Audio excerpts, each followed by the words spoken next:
Sup guys, it's Alex here, and welcome to the 2025 ACC Tournament predictions video. And oh man, what a season we've had in college basketball this year, and the ACC is a perfect representative of it. It has been an absolutely crazy college basketball season.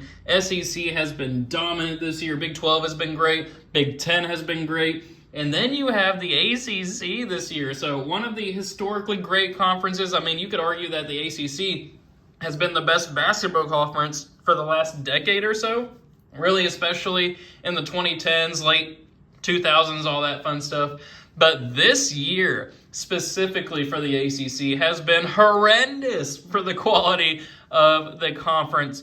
I mean, to this point, you only have 3 teams that are a lock for the NCAA tournament this year. You have 1 seed Duke, obviously the belle of the ball, top of the class, whatever you want to call it. Probably going to be the number 2 overall seed in the NCAA tournament. They have only 1 conference loss this year, and I believe that was on the road to Clemson, if I'm not mistaken. Obviously, Cooper Flagg, what a season for Duke. And really, we'll kind of go team by team here with a little season in review, but I just want to give a little conference in review as well. We have Duke, Louisville, and Clemson, all guaranteed to make the tournament. Duke's probably going to be a 1 seed. Louisville probably around a 5. Clemson also probably around a 5, something like that. They have pretty similar resumes. But then, that's it. I mean, unless anybody else in the ACC can make a run, I mean, that's probably going to be it for the ACC this year. 3 teams for a power conference, a team that usually sends about 10 teams to the big dance, the NCAA tournament. You have North Carolina and Wake Forest that are on the bubble. North Carolina is usually showing up as a lot of first 4 out teams, maybe next 4 out. Wake Forest is on a lot of next 4 out lists. But I mean, there's really, those 2 teams don't really have any quality wins this year, I would say.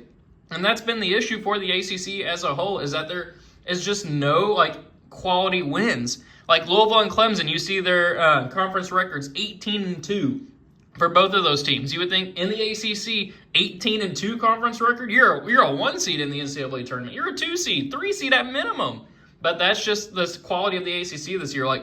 Those 18 wins are kind of meaningless. Really, it's the top 3 teams that are just beating up on each other for the full year. Louisville did lose to Georgia Tech. I think Clemson's 2 losses are to, I can't remember their other one is to. I think it was also to Georgia Tech, and then Louisville, and then Duke obviously lost to Clemson. So Georgia Tech has been getting some nice little wins in there. But really, I mean, they're just beating up on each other, just bad quality teams as a whole. So Duke, fantastic season. Louisville, one of the best turnaround seasons in the nation. Obviously, the Kenny Payne era is over. That was absolutely horrible. I think they had, 9 or 12 combined wins in the last 2 years. Pat Kelsey takes over. No real expectations for this year. And you're 18-2 in conference, 25-6 overall. He's like a favorite for Coach of the Year, rightfully so. That team, the culture of the team. I mean, I live in Louisville, Kentucky. I'm a Kentucky fan. That culture has taken over the city. People are proud to be Cardinal fans again. It's been pretty cool to see. Clemson, also a team that has been pretty good for the NCAA tournament lately. They usually show up as a 5 to 8 seed for the most part every year, continuing that trend this year. Good season for them. Then you have North Carolina. I don't know what to do with North Carolina, and that's really been their theme over the last couple of years. They can win the national championship, they can be in the Final Four, or they cannot even make the tournament. And it looks like this year they're not even going to make the tournament. And then you have SMU and Stanford. I mean, overall, they've had decent seasons, but if you don't make the tournament, it's always a bad season for you. SMU and Stanford, they pretty much need to win the conference tournament to be able to make the NCAA tournament. Then you have Georgia Tech. Georgia Tech's kind of a weird story to where they do have those quality wins. They've beaten Louisville, they've beaten Clemson. The Clemson one especially was on the road. That was kind of a crazy game. But sitting at 10-10, 16-15 overall, that's not going to do you anything. Then Virginia, a team that Tony Bennett, 2 or 3 weeks before the season, he left the team. It was a big surprise. Virginia has obviously been a household name in college basketball over the last 10 years or so, especially under Tony Bennett. Obviously winning a national championship back in 2019. I mean, this team, Virginia has been a name for college basketball, but it's also a transition period this year. No Tony Bennett, NIL's going weird. Their style of play has finally caught up to them, sitting at 8-12 in the ACC. Horrible year for them. 15-16 overall, a losing record overall. Woo! Woo! That's not what you want if you're a Cavaliers fan. Then the rest of the ACC, too, just a lot of names that aren't doing good this year. Virginia Tech, a good name. Florida State, a good name. Notre Dame, a good name. Syracuse, even. Pittsburgh. I mean, Pittsburgh was a team that was looking like they were going to make the tournament at the beginning of conference play. But you see here, they're 8-12 in conference play. They were, 9-2 before conference play started, and then they've just been losing and losing and losing. Bad season for Pittsburgh as well. And you have a couple newcomers, like Stanford was new this year. I believe SMU was new as well. And then California was new, which is why now for the ACC, only 15 teams make the big dance. The bottom 3 teams are out. They don't even get to go to the conference tournament. So that means NC State, a team that they made that. I mean, I gotta give them their props last year. Like they made that huge run in the conference tournament, won the whole ACC last year. Then in the NCAA tournament, went to the Final Four. What a story with DJ Burns last year. That team was so fun to watch, and it all started with that crazy 3 in conference play. I think that was to beat Duke. Maybe it was against a different team, but what a run last year. Reality hit them this year, 5-15 in conference play, 12-19 overall. They fired Kevin Keats, I think, either this morning or last night.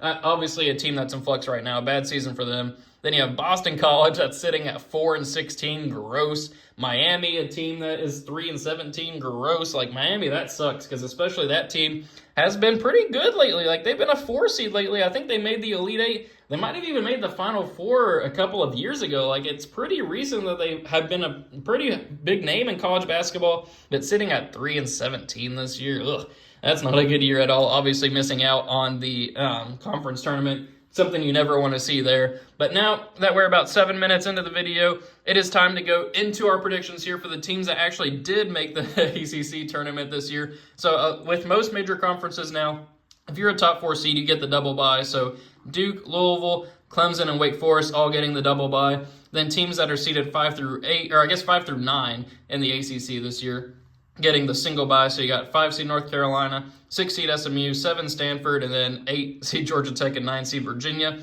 So we'll start out here with our first round of matchups. We have Notre Dame and Pittsburgh. I think Pittsburgh's going to win that one. Notre Dame, it feels weird for them being a 13 seed. But I do think that they're going to take care of business against Notre Dame. Notre Dame had a crazy game yesterday. I believe it was 4 overtimes against California. It was just one of those random games, like who's watching the Notre Dame-California game at this point, but they had 4 overtimes. Crazy game there, but I think Pittsburgh's going to win that one. Then Virginia Tech versus California. I think Virginia Tech's the better team. I'll take them here. Florida State and Syracuse, same thing. Florida State's a little bit of a better team. I'll take them over Syracuse there. So for our second round matchups here, Georgia Tech versus Virginia. I'm going to go with Georgia Tech here. Like, it feels weird to pick Georgia Tech to beat Virginia, but Virginia's just had one of those bad years. I mean, it's transition year. Georgia Tech's shown that they can beat the head honchos in the ACC this year. They beat Louisville. They beat Clemson. Give me Georgia Tech winning there. Then Pittsburgh versus North Carolina. North Carolina has to make a run in the ACC tournament this year if they want to make the NCAA tournament. Beating Pittsburgh just by itself is not going to do it. Beating Wake Forest, honestly, probably won't even do it, too. Like, North Carolina's probably got to knock off Duke if they want to make the NCAA tournament this year. Give me North Carolina, though, to beat Pittsburgh. I don't see an upset happening there just yet. I'll take the Tar Heels advancing on. Then Virginia Tech versus Stanford.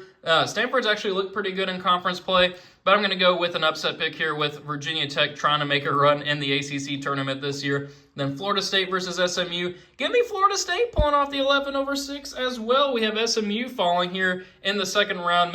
SMU was a team that's been on the bubble this season. I think they still are technically on the bubble. They're usually in the next 4 out list or kind of at the bottom of those next 4 out lists. But give me Florida State there. The ACC usually has some good upsets for us. I think that there's going to be an 11/6 there. So in the quarterfinal round here, we have Duke versus Georgia Tech up here at the top. I mean, you can't pick Georgia Tech to win that game. You got to go with Duke moving on and winning that game. North Carolina and Wake Forest, these two teams battling for their hopes for an NCAA tournament bid. Neither one, I think, would make it just off of this game alone. They're going to have to beat Duke. But give me North Carolina. The talent of that team, I think, is just better than Wake Forest at this point. Maybe the coaching's better. We'll see. I still don't know how good of a coach Hubert Davis is, to be honest. But give me North Carolina there, setting up round 3 in the ACC tournament here between them and Duke. Then Louisville versus Virginia Tech. Give me Louisville advancing on there. I don't see that one being very close. And then I'm also going to take Clemson here, moving on past Florida State. I mean, I mean, I hate to be chalking the ACC this year, but I mean that's really how the ACC's been. Like it's a 3-team league, so I don't feel bad having those top 3 teams in the semifinals here, because that's just like it's clearly there's a clear gap. Like upsets happen, of course, but I just don't see that happening to the level in the ACC this year. So for a spot in the championship game, we are going to take Duke here to advance on past North Carolina. Then I think this is really the money matchup of the ACC tournament this year. Louisville versus Clemson. Hot shooting team of Louisville versus, I'd say, a more balanced offense of Clemson. Probably better defense as well. Louisville won there. I think they only played one time this year, and I think Louisville won at home, beating Clemson. But I think here in the semifinals of the conference tournament this year, we'll take the Tigers of Clemson. Louisville's going to be a force to be reckoned with for a long time under Pat Kelsey. But I think here, this year at least, I mean, Louisville is happy to make the conference semifinals. I mean, if you told Louisville fans that at the beginning of the year, they would have been like, what?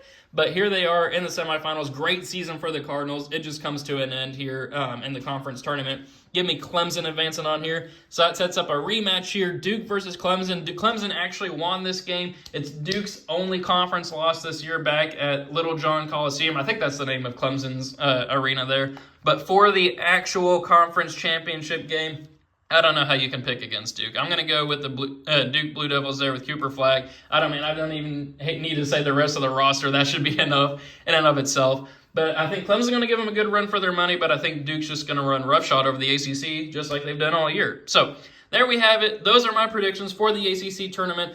Let me know what you guys think of my predictions in the comments below, and let me know your own thoughts as well. Always like to see what the people are saying versus what I have, seeing what our differences are there. Maybe I'm learning some new things based off of what the people are saying. Let me know what you think of my other conference tournaments as well. At this point, we have the SEC and the Big 12 uploaded, and the Big 10 will be coming out either later today or tomorrow. We'll see what ends up happening there with that schedule. But thank you guys for watching. Really hope you enjoyed it, and I will see you all later.